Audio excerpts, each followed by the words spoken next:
I wonder which end is up. It's art time with Mr. Mayberry. Let's get busy. Welcome to Art Time with Mr. Mayberry. Today we're going to be using geometric shapes to make an optical illusion. You'll need 4 colors of construction paper or copy paper, a compass, a pencil, and some scissors. So let's get started. It's time to make some art.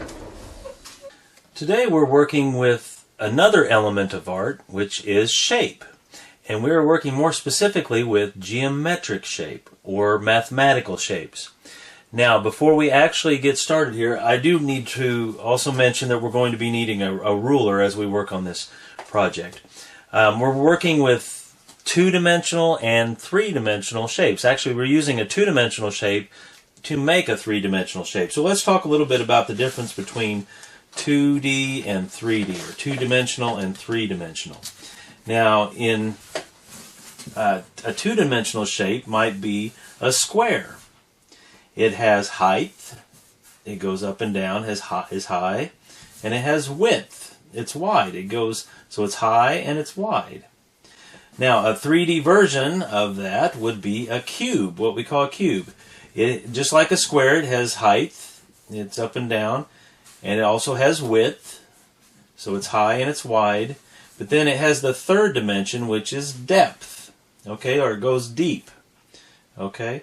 So it has height, width, and depth.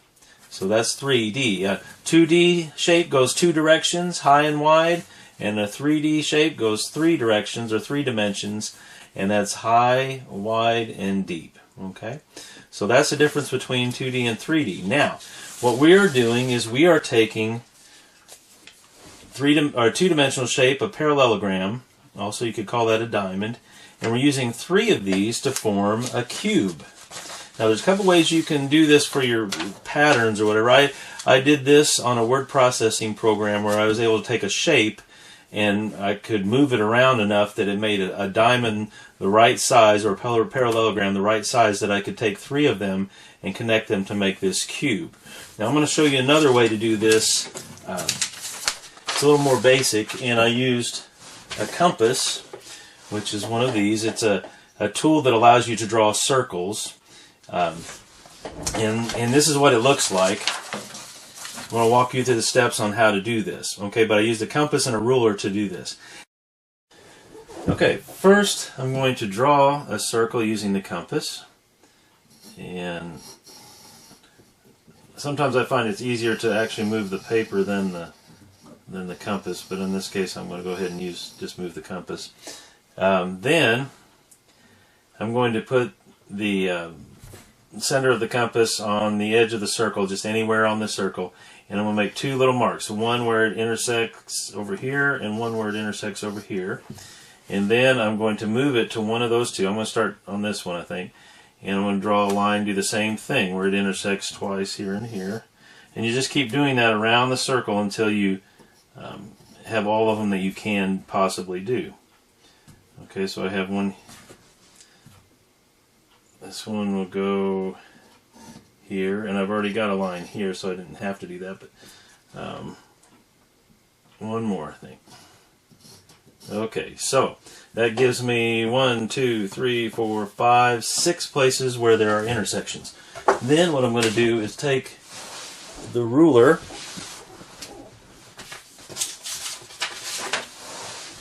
and I'm going to go between these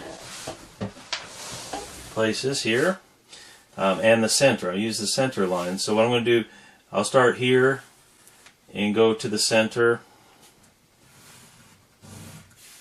and then I'm going to draw from the center to this intersection, and this is going to make the parallelograms that form the cube. So I'll do that, connect these like this.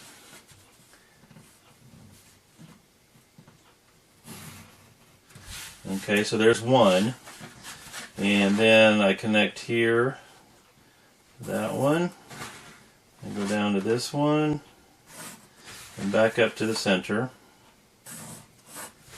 and then same over here. Okay, and this is going to give me 3 equal parallelograms. Now, for this illusion to work, all the parallelograms have to be the same size. So what you're doing here is you're actually making a pattern, because what I'm going to do then is cut out one of these. I wouldn't need all three, but you would have a couple spares there just in case something should happen. You could, if you messed up one, you could then cut out another one that would be the same size. Then you could take the one that you cut out and you could trace it on your paper and make a whole page full of parallelograms to cut out. Now, if you're doing this for a class, you might you could make a pattern page and then just photocopy or make copies in different colors of copy paper to get all the parallelograms you'll need for this. But if you're doing it on construction paper, you probably would need to make one pattern using this method, and then you trace it onto your page to get a whole page full, and then that's what you use to cut out to make the cube. You'll need at least three. You need one of each color to make a cube, and then you'll need more of each color if you want to build several cubes together.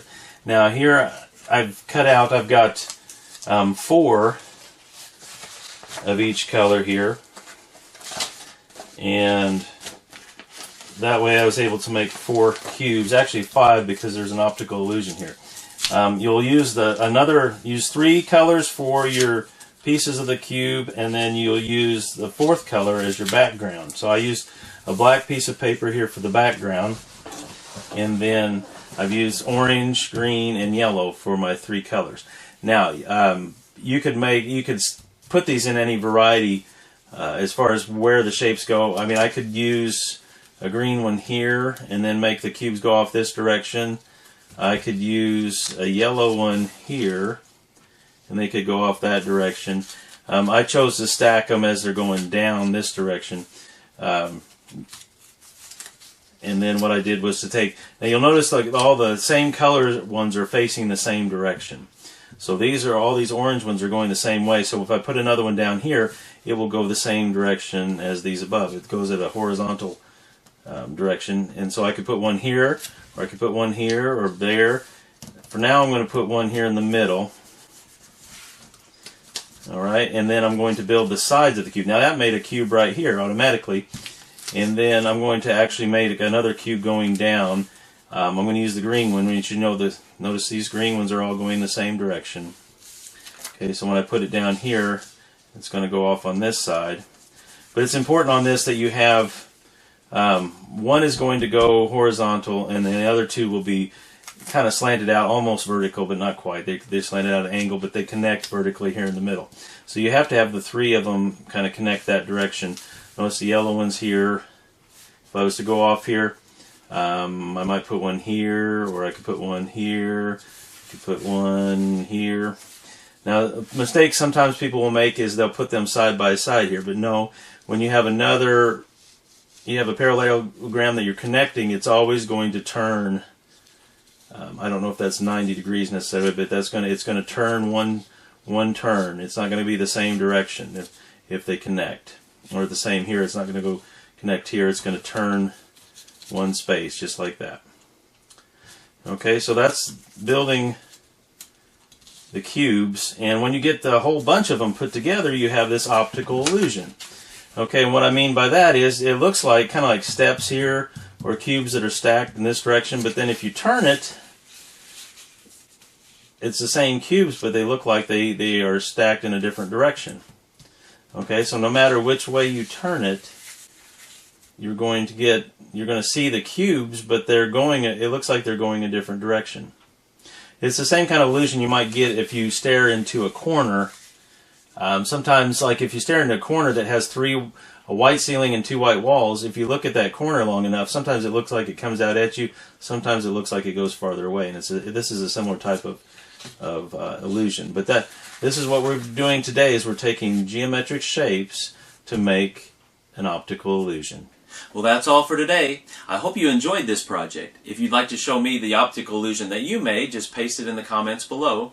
Remember to like, share, and subscribe, and I'll see you next time. See you later. Hi, bye.